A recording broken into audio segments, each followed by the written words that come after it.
지금 두 사람 얘기 듣다 보니까 해야 되네. 그걸 해보니까 이게 뭐 한 3억밖에 안 나온 거예요.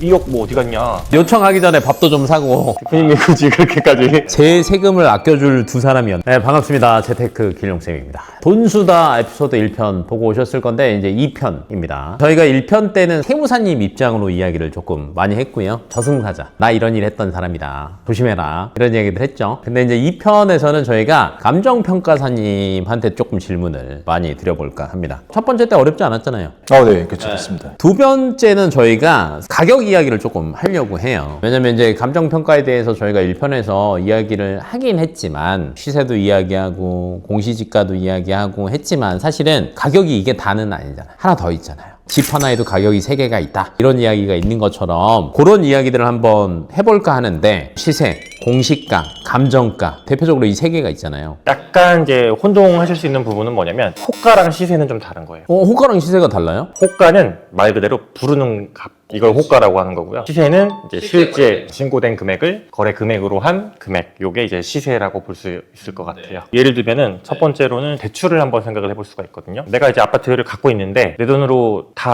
못 사는 분들이 더 많잖아요. 많죠. 그러면 대출을 받아야 되니까 은행에서 대출 금액을 산정할 때 기준이 되는 게 담보평가를 받아요. 그 금액에 LTV나 각자 채무자의 신용 상태 등. 갑자기 어려워지기 시작하고 있어. 아, 그래요? 말 그대로 쉽게 말하면 종전자산은 내 집이 원래 얼마다, 종후자산은 내가 갖고 있던 이 집이 얼마였는데 구역에 편입이 됐으니까 이 집을 갖고 있었으면 가치가 달라지는 거지. 아파트를 받을 수 있는 분양가가 있겠죠? 그게 종후자산. 그래서 그걸 가지고 비례율을 산정하기 위한 건데, 비례율은 뭐냐면 좀 더 쉽게 얘기하면 사업성이에요. 사업성. 그래서 아파트를 분양받을 금액과 사업비를 뺀 금액을 종전자산 금액으로 전체를 나누게 되면 이게 1 또는 100%라고 볼 수 있거든요. 근데 대부분은 사실 종전자산, 대부분이 오해를 하시는 것 중에 하나가 그 돈을 내가 보상을 받는다고 생각하거든요. 종전자산 평가 금액이 상대적으로 좀 낮아요. 그러다 보니까 이의 신청이나 이런 것들이 좀 불만이 많아서, 왜냐면 내 집이 지금 최소한 5억짜리는 돼야 되는데 평가를 해보니까 이게 뭐 한 3억밖에 안 나온 거예요. 2억 뭐 어디 갔냐, 이럴 수 있잖아요. 그거는 사실 감정평가 기준이 종전자산이 이게 시세가 얼마다를 평가를 하는 게 아니에요. 그러면 제가 쉬운 질문으로 바꿔볼게요. 그러면 예를 들어서 요새 재건축 재개발에 관심 있는 사람들이 많아요. 엄청 많아요. 그러면 그냥 다 필요 없고, 지금 현재 이 동네가 원래는 5억에 거래됐는데 재건축 재개발 얘기가 나오면서 8억에서 10억 정도까지 갈 거다라는 얘기가 나왔어. 그러면 난 뭘 해야 돼? 뭘 해야 될까? 왜냐면 난 사실은 실질적으로 궁금한 건 그런 거 아니겠어요? 근데 그게 이게 참 난감해요. 또 다르지. 그걸 감정평가를 또 해야 되니까. 그 종전자산 평가액을 좀 더 잘 받기 위해서는 미리 좀 준비를 해야 돼요. 어떤 거 해야 돼요? 예를 들면은 재개발 재건축에서 많이 질문하시는 것들이, 노후화가 오래됐다 보니까 살기 위해서 인테리어를 한단 말이에요. 근데 그 인테리어 비용을 다 인정을 하기 힘들어요. 왜냐면 그거는 너가 최소한의 삶을 유지하기 위한 비용인 거지, 인테리어 비용이 너의 집의 가치를 올리는 건 아니다. 같이 올라갔지. 월세 더 받잖아. 월세를 더 받는 것과 다르죠. 실제 가치의 증가분은 아니다. 이렇게 들어가면 좀 복잡해지는데, 미리 뭐 감정평가를 받거나 아니면 종전의 금액이 얼마다라는 거를 감정평가를 받아놓으면, 미리 받아놔요. 네, 그러면은 얘가 좀 픽스가 돼서 나중에 전체 종전자산이나 종전자산 평가를 할 때 약간의 플러스 요인으로 작용을 할 수 있어요. 그러면 이제 내가 시나리오를 그려보면 원래 시세가 5억짜리였어. 근데 이제 이 얘기를 우리 유튜브를 보고 기억을 한 거야. 그냥 대충 무조건 해라 그래갖고 평가를 받았어. 4억을 받았네. 그래서 들고 있어서 감정평가서를. 근데 이제 나중에 예를 들면 지주택이 됐건 아니면 이제 건설사에서 보상이 됐건 해서 나한테 거꾸로 얘기를 해줄 거 아니야. 근데 니네 거 한 3억 5천 정도다. 그럼 내가 이거 들이밀면 4억으로 인정해줘요? 사업 100% 인정은 쉽지 않을 거예요. 수수료는 얼마 안 비쌀 거 아니야. 한 100만 원에서 200만 원 사이일 거 아니야.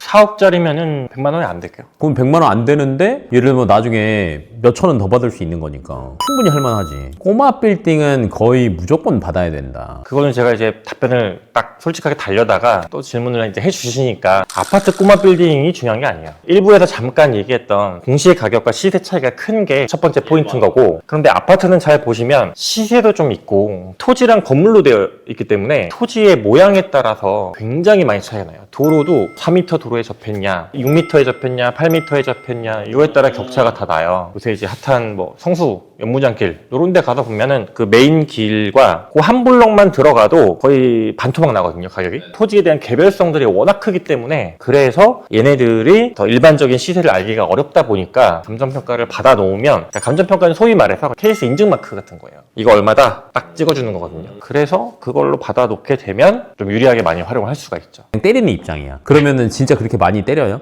근데 지금 현재 때릴 수 있는 방법은 감정평가 받는 게 거의 유일한 방법일 수도 있어요. 그냥 막 때릴 수는 없으니까. 네, 그쵸. 근거가 있어야 되는데, 아까 말씀드린 것처럼 아파트 같은 경우는 주변에 유사한 사례가 많이 있거든요. 꼬마 빌딩 이런 거는 유사한 사례가 없잖아요. 과세관청 입장에서도 공시가로 신고했는데 시가는 2배가 넘는 것 같아요. 이거를 객관적 근거가 있어야지 과세를 할 수 있는데 이게 없습니다. 유일한 방법이 거의 감정평가밖에 없다. 그러면 이게 저희가 1편에서 그대로 이어서 가면 국세청에서 요청해서 감평을 받는 거랑 개인이 해서 감평 받는 거랑 개인이 직접 하는 게 조금 더 유리하니까 꼬마 빌딩 있으신 분들은 받으시는 게. 그래서 한때 유행했던 전략이 뭐였냐면은 어차피 이거 신고해봤자 감평을 받아서 신고하나? 나라에서 감평을 해주나? 아마 두 개는 비슷하지 않냐. 국가에서 감평을 하면은 제가 감평 비용을 안 내거든요. 그리고 아까 말씀드린 것처럼 이제 가산세 일부도 면제가 된단 말이죠. 그러면은 그냥 공시가로 신고하고, 그런 얘기가 한때 돌았죠. 근데 그게 맞아요, 진짜로? 근데 아까 말씀드린 것처럼 선제적으로 제가 감평을 해버리면은 근데 재량이 있을 수도 있고 없을 수도 있는데 어쨌든 이게 문제가 안 되는 범위에서 하시면은 약간 저에게 유리한 결과가 나오지 않을까. 왜냐면은 국가에서는 감평하고 대량이나 저희를 유리하게 봐주는 감평서가 나온다고 하면은 나랑 친한 애한테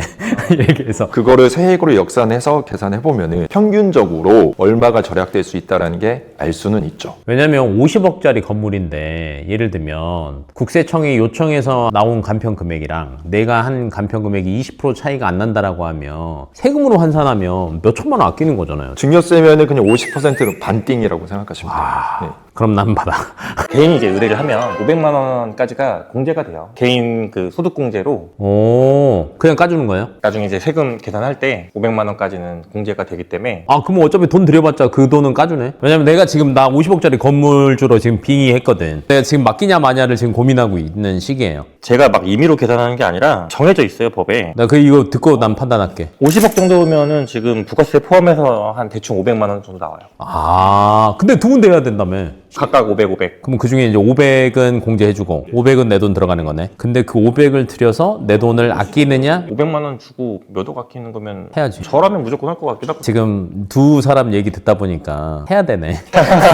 저희가 1편에서 뭐 20% 정도 차이가 안 나면 괜찮다라고 이야기는 했는데 팔은 안으로 굽는 거 아니에요? 안으로 제가 요청하면 많이 굽혀지는 거 아니에요?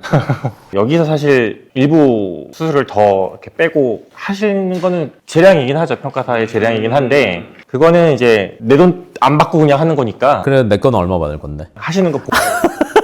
잘해야 되겠네.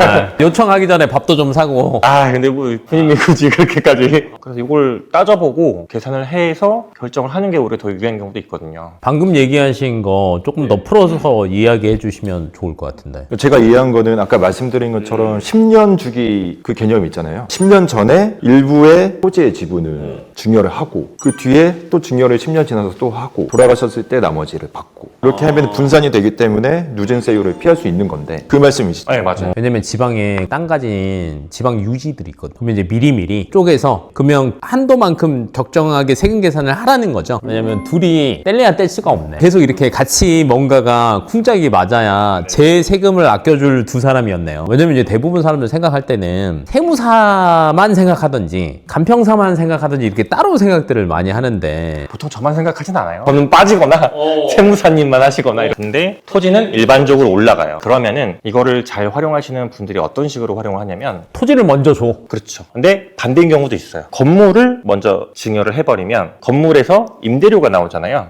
자녀가 계속 수익이 되겠죠? 그 돈으로 토지의 임차료를 내면서 아니면 토지의 일정 지분을 계속 조금씩 사오는 거예요. 왜냐면 자금 출처가 이제 문제될 수 있으니까. 저승사자 입장에서 아까 말씀하신 것처럼 임대를 해서 자녀분들이 그걸로 여러 가지 활용도 많이 하시는 거예요. 보험 상품 가입이든 뭐든 여러 가지가 많이 있긴 있죠.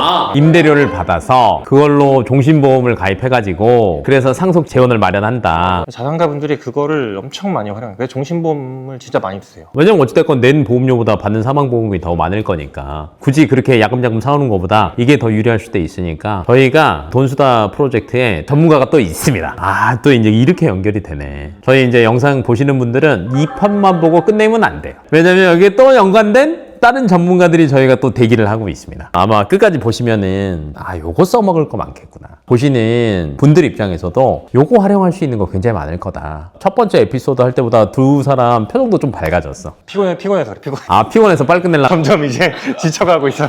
하지만 저희는 하나 더 남았습니다. 2편 에피소드는 여기서 마무리하고 3편으로 또 찾아오겠습니다.